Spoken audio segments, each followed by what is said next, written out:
Hey gamers, Foxfires here, bringing you a video on Divinity, Original Sins 2.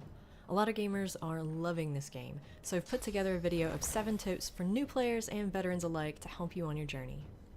To give the game a little bit of context, Divinity 2 is a D&D-esque, turn-based Neverwinter-like game with a lot of character customization and tactics. The game includes multiplayer support and can even be used to make custom campaigns with Dungeon Master tools.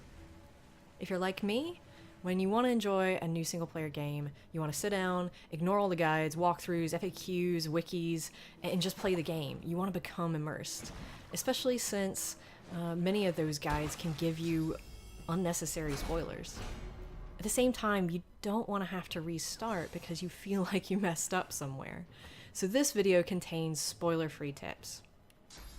These tips are targeted for gamers playing on the Tactician level of difficulty or greater, and I'd recommend playing the game first in Tactician before going on to Honor mode, since there are a few fights that can one-shot you if you're new to the game and if you're trying to make those fights too early. Okay, let's jump into it. Tip 1.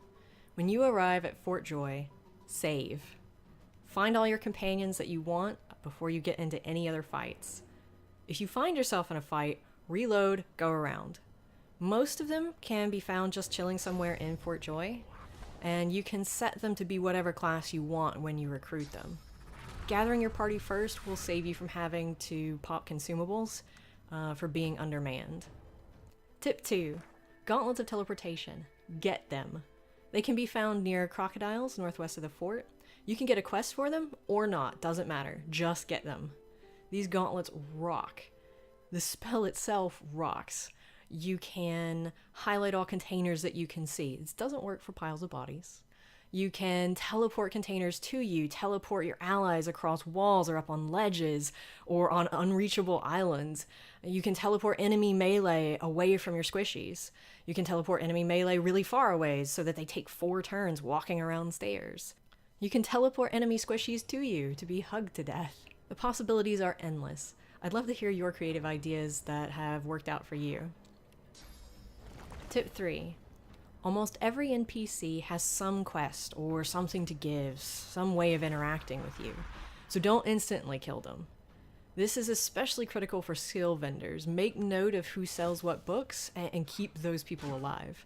There will be more skill book vendors later, but not for a while. Tip 4.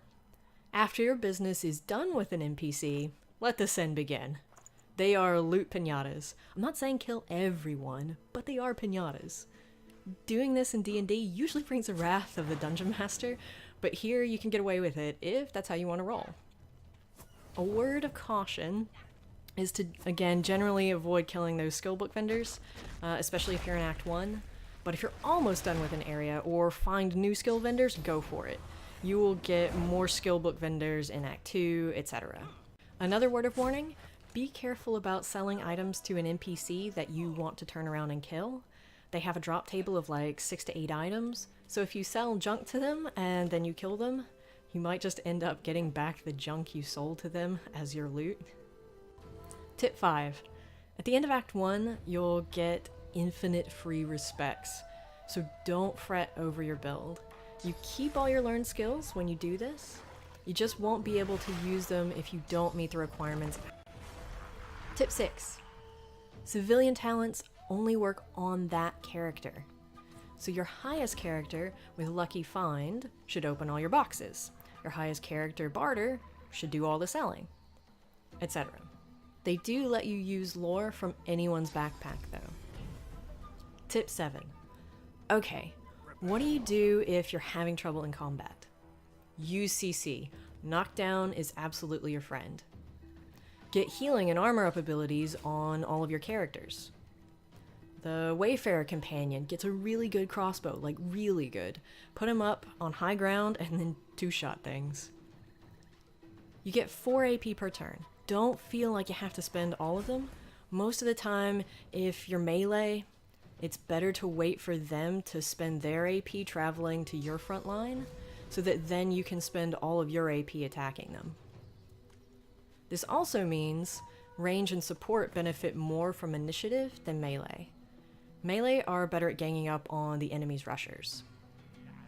And as a bonus tip, tip 8, don't worry too much about saving every item, but some items are useful to save because of the items that they become when combined. So nails plus a repair hammer become a lockpick. If you cook raw meat and prepare the product with beer or tomato sauce, it'll give you a dinner. Stardust plus bone dust or moon dust will give you pixie dust. And you can use the mortar and pestle to grind star herb into stardust, bone or skulls into bone dust, and moonstone into, you guessed it, moon dust. Combine skill books of elemental plus non-elemental to give you new unique spells. So have fun putting these tips to use, gamers, and as you're playing the game, I'd love to hear your favorite tips and strategies. If you guys enjoyed this video, be sure to like or subscribe, and as always, thanks for watching, gamers. I'm Foxfires, and this has been 7 spoiler-free tips for Divinity: Original Sin 2.